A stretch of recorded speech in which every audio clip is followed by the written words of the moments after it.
if there was ever a moment, it's motherfucking now. Because this is bullshit. And if I've gotten myself to the point where I don't have the fear that's going to hold me back from all the other little things, then I better use that right fucking now to say whatever needs to be said. We're tired of the rules, tired of the shame, tired of pretending it's all the same. We're tired of the hustle that cuts us in two. We're tired, but we're stronger. We're breaking on through. We're tired as fuck, but we won't back down. We're tired as fuck, still owning this town. Welcome back to Tired as Fuck. Last time, we talked about Mel and how she found us and how we all built this project together and how she became the amazing person that she is. But before we became a we, each of us had our own backstory, moments, meltdowns, awakenings, and experiences that shape who we are now. So for the next few episodes, what we've been doing is each of us are taking the mic and sharing our own personal origin stories. So they give a bit of like how we got tired and why we're not apologizing for it anymore. And speaking of not apologizing for it anymore, this week we are going to focus on Courtney Broderick. So I'm just going to turn it straight on over to Courtney. Oh, thanks, Sandra. I could not love that intro more because I don't know if either of you know this. I used to have a blog called Unapologetically Courtney. Mm-hmm. I love that. Makes sense. And that is my handle, I think, on some of my socials still. So It is. yes, it is very much that is I strive to be unapologetic. So I love it. I'm very excited to be sharing a little bit of my origin story today. Everybody who is going to be joining us on this journey of Tired as Fuck. Yay. And every time I think of the word origin story, I think of a villain origin story. Like I think of Disney and I think of Maleficent and I think of these misunderstood, complex, fabulous fucking women. Yes. So I very much see myself as like a Disney villain, but like not in a bad way. In like they're the most interesting characters in the story and they're usually misunderstood and they have the best fucking fashion and accessories. Always. Always. Yes.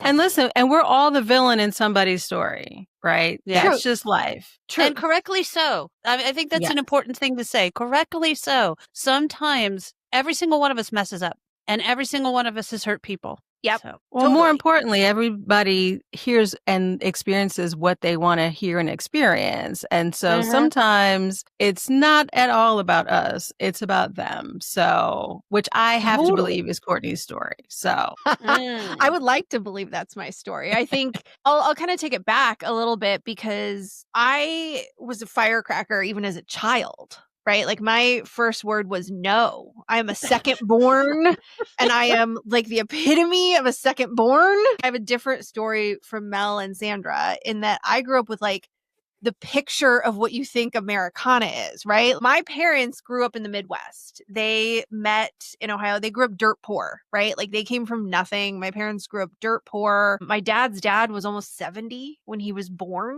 which is insane. And my grandfather was in the Civil War, like my great grandfather. Like it's crazy how old my dad's dad was when he was born. So they grew up super, super poor and they came to California in the 70s. When the Silicon Valley was starting.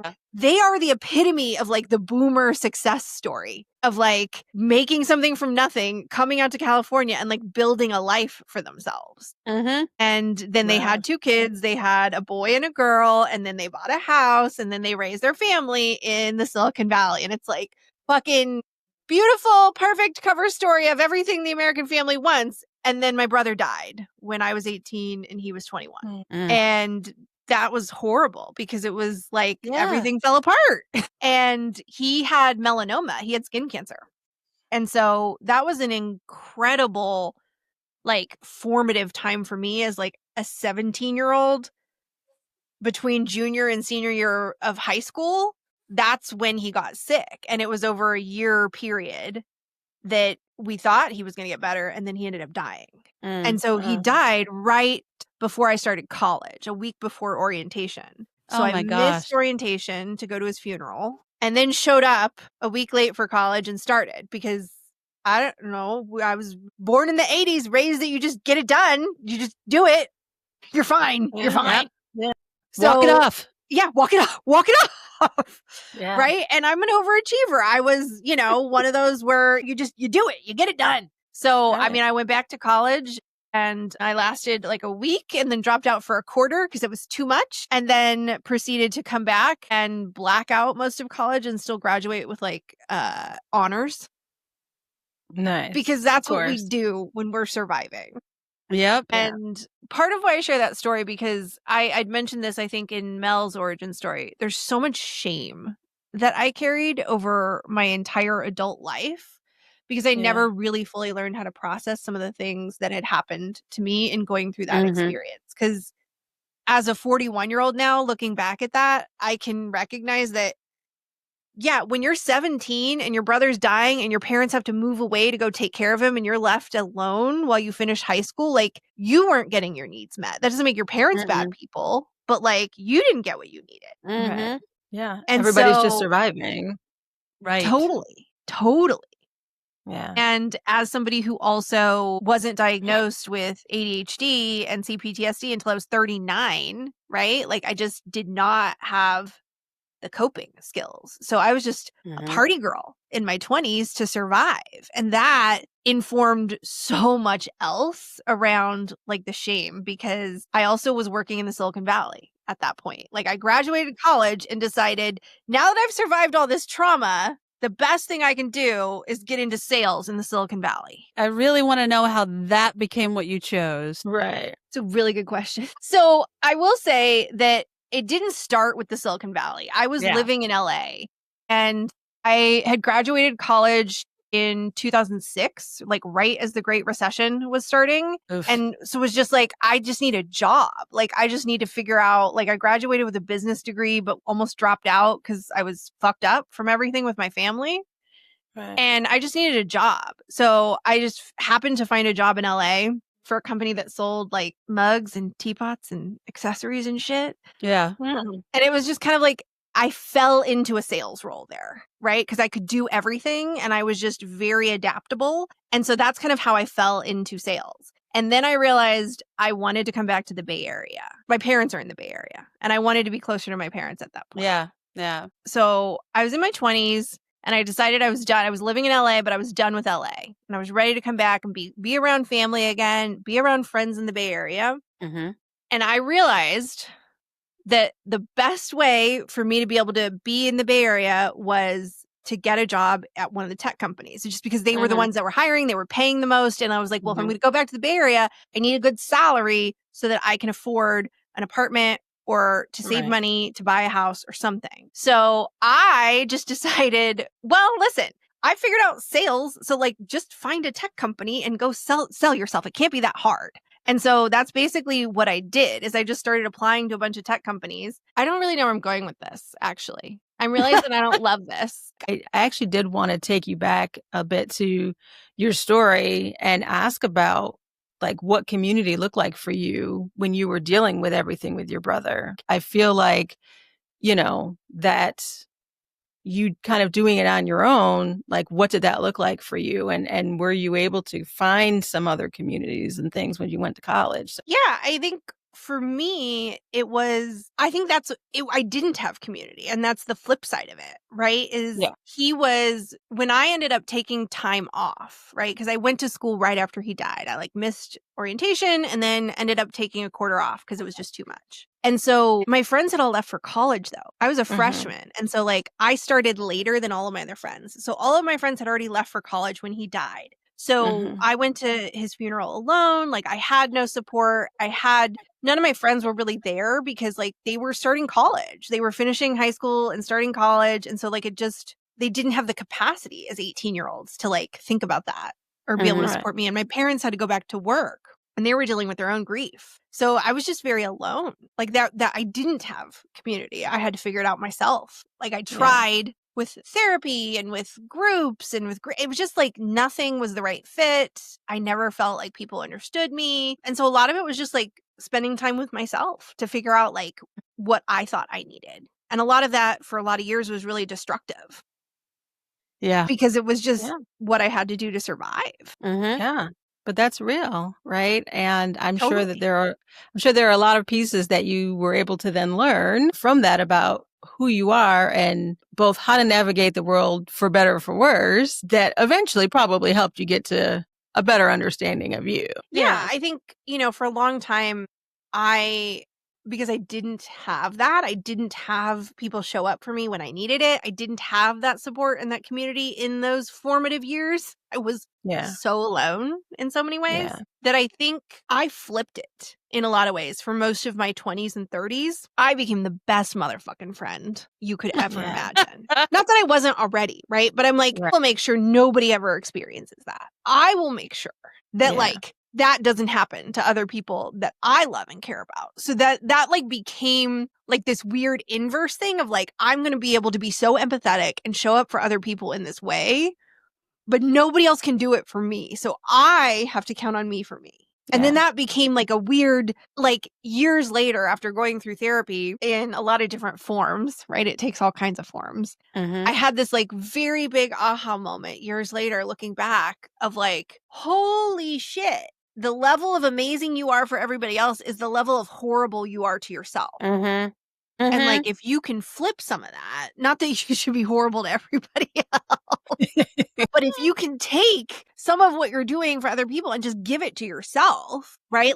That's so fucking powerful, right? So Mel, when you were talking about that you'll give yourself unconditionally to people until they prove you otherwise, I'm like, ooh, that's what I did for years. I had to unlearn that because it was unhealthy for me. I would give so much of myself because I had seen the other side of it, right? Where I was like, I'm going to give you all of me. And I'm also ADHD and I can read the room and I know when somebody's, I can read the mood when something shifts. And I'm like, well, I can fix it. I can make it okay for you so that it feels okay for me, but that's super codependent. And that is not helpful. And so it took so long for me to realize that the best way I can show up for other people is not to give all of myself right away. Yeah.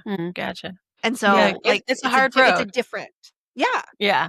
Yeah. Yeah, I wanted to ask how that worked out for you in Silicon Valley, because I know you worked for some big name companies, and having had some of that experience myself, I know that they will take as much as you're willing to give.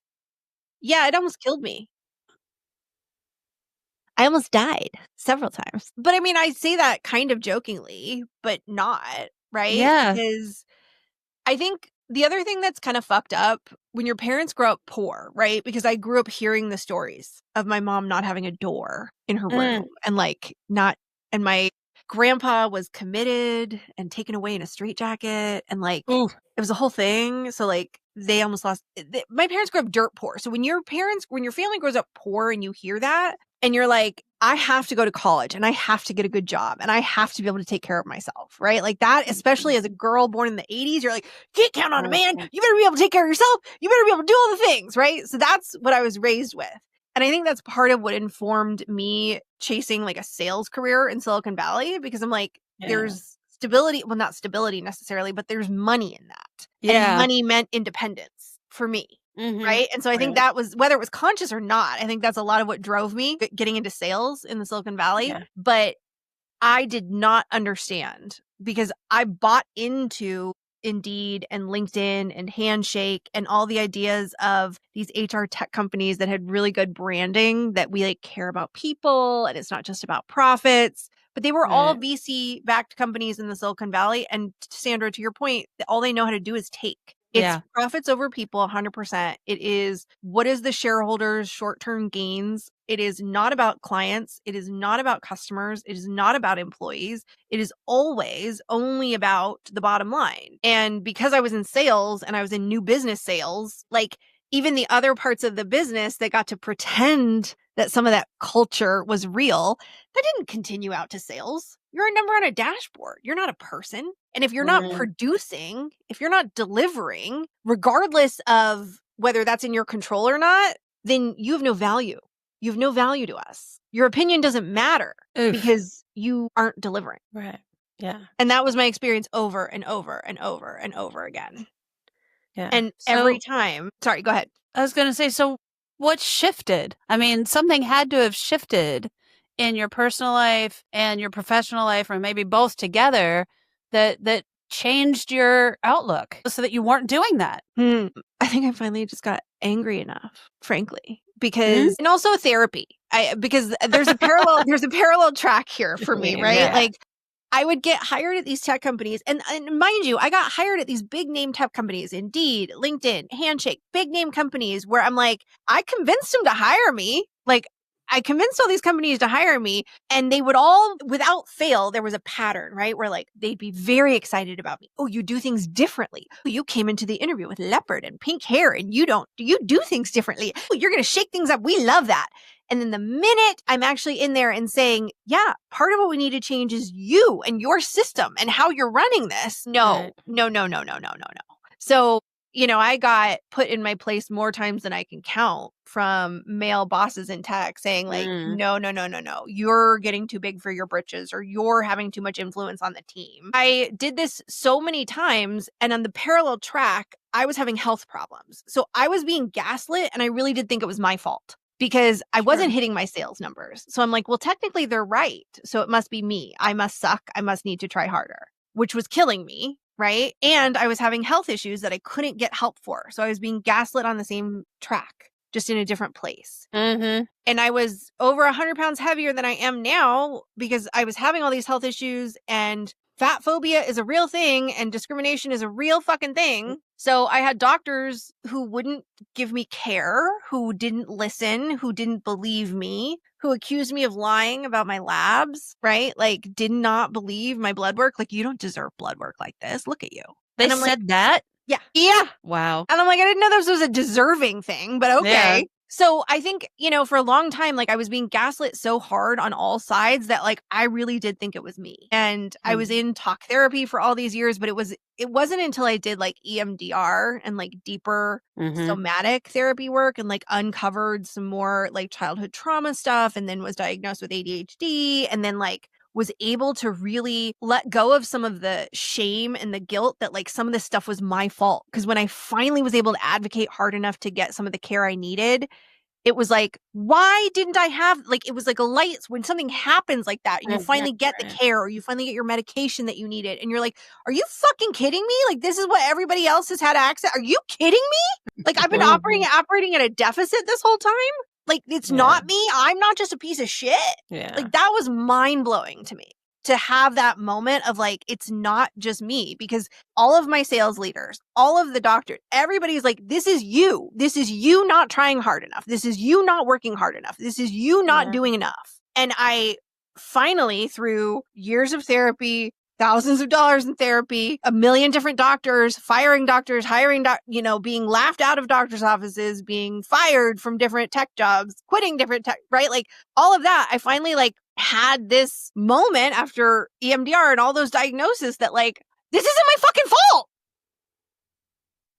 This is not my fucking fault. And I got really, really, really angry. Mm-hmm. And I think that anger was like the huge linchpin for me. Like I love women's anger. Like I fucking love it. Mm-hmm. I'm a big fan, big fan of women's anger, because I feel like we have been conditioned to not be angry, and anger by itself becomes toxic, right? Like just, you can spin out, but when you harness it, it's like one of the most powerful things in the world. Anger by itself is actually not a bad thing, right? Like it's a clue. Yeah. And so that for me was just getting angry enough to get real loud and to be willing to get fired, which happened a few times, because I'm like, I don't give a fuck. I'm just going to start saying it. I don't give a shit, because I'm going to live in the way that's aligned with me and my values. And I realized that like, I do not align with the Silicon Valley's values. I do not align with those tech bros. So I don't really give a shit if you fire me or what you think of me. I'll figure it out. Right. I still do have a day job right now, but I went to go work for a non-VC backed company where I'm like, if you can't accept that I have my own brand and I'm going to say and do my own things, then like sucks to suck. Mm-hmm. Yeah.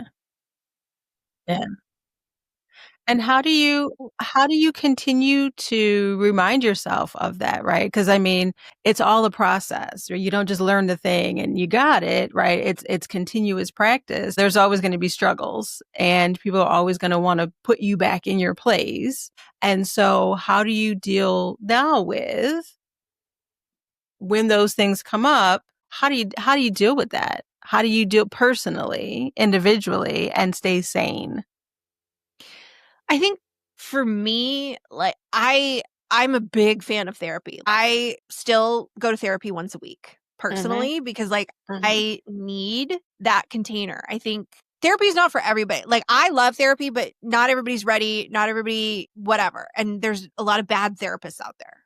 But one of the things I realized for myself is, and Mel, you might have asked me a little bit about this earlier, but because I had to do so much by myself when I was younger and I was alone in my grief, I realized that like there's certain things that I can't process alone, but I have to be, there's only certain people that are safe for me to process with. And so I think figuring that out, like I figured that out, my therapist is that, right? Like there's certain things where I'm like, but I can't do this at home when I'm by myself. Why can't I go through it? She's like, because you need the safety of knowing that I'm here, right? And so like realizing that was kind of an unlock for me of like, well, that's not even a failure. It's just like, oh no, that's just a need that I need that. And so for me, I was able to switch that and try to think about like, these are clues. I try to be more curious than going straight to shame. So I've also had to rebuild community in a way that makes sense for me because I have my own friends and my own community in different ways, but I'm like,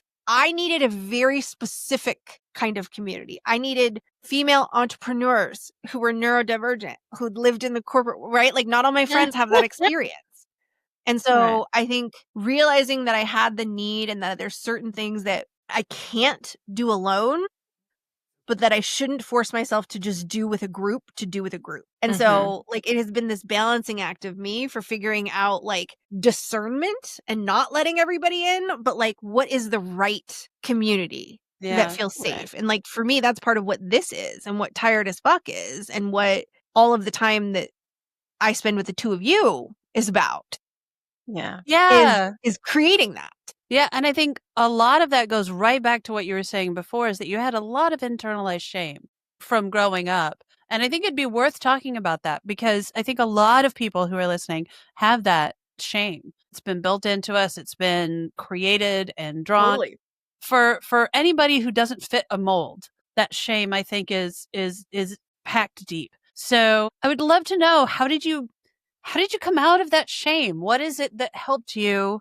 Like, can you point to something that really helped you suddenly realize that like this shame was not yours to carry, that it was a system and not you? You know, part of this is going to sound really trite, but I think reading is actually a big way. I got a lot of really helpful book recommendations on the journey because there's not one thing, right? There's not one silver bullet or one day where I like dropped the shame entirely, right? Like it just didn't happen that way. I think it was very incremental. There were things where I would force myself to pay attention around, like when I was finally able to get some medical care that I needed. And this first time I was on a medication and I was like, well, what the fuck? My body feels so much better.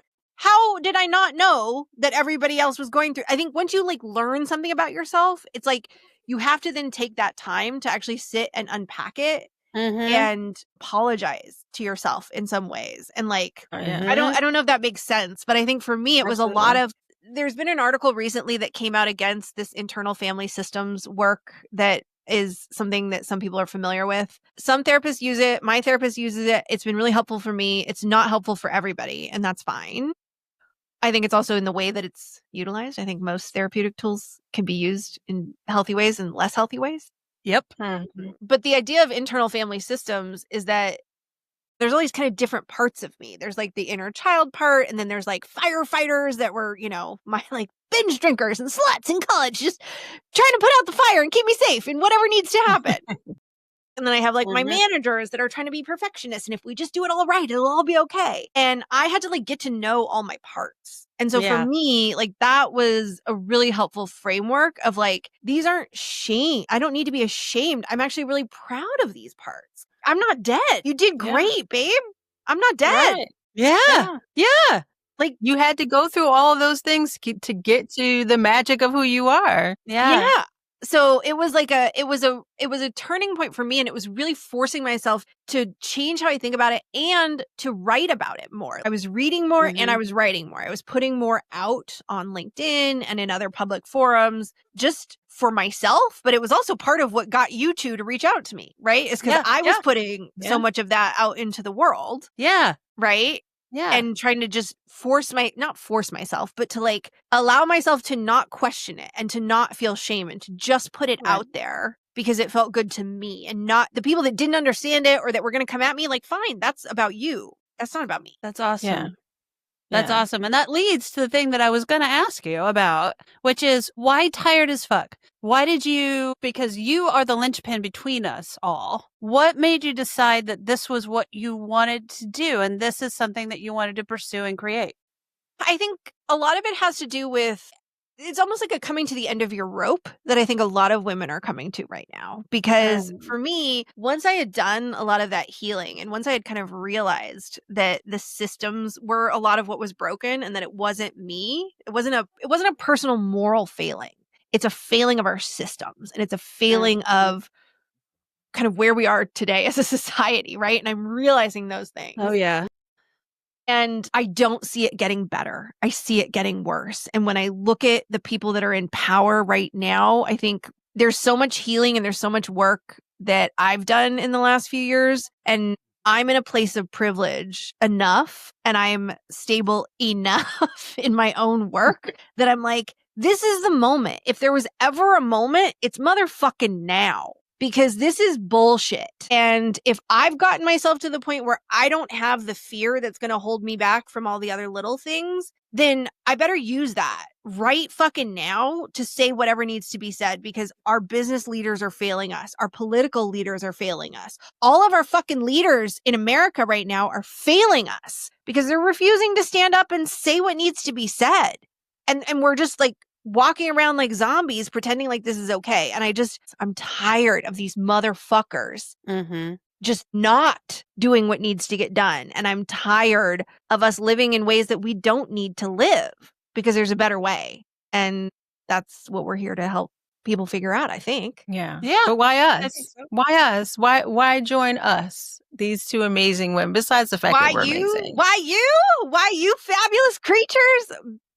I think there's actually a couple of reasons, right? One is, if you're going to do anything in a group project, you better fucking really like hanging out with those people. You better know that like you're in it and you don't mind spending a lot of fucking time with them. So like, first of all, we are just a vibe. And so like, I need more vibe in my life. I need more dopamine. I need more vibe. So like, that's part of why.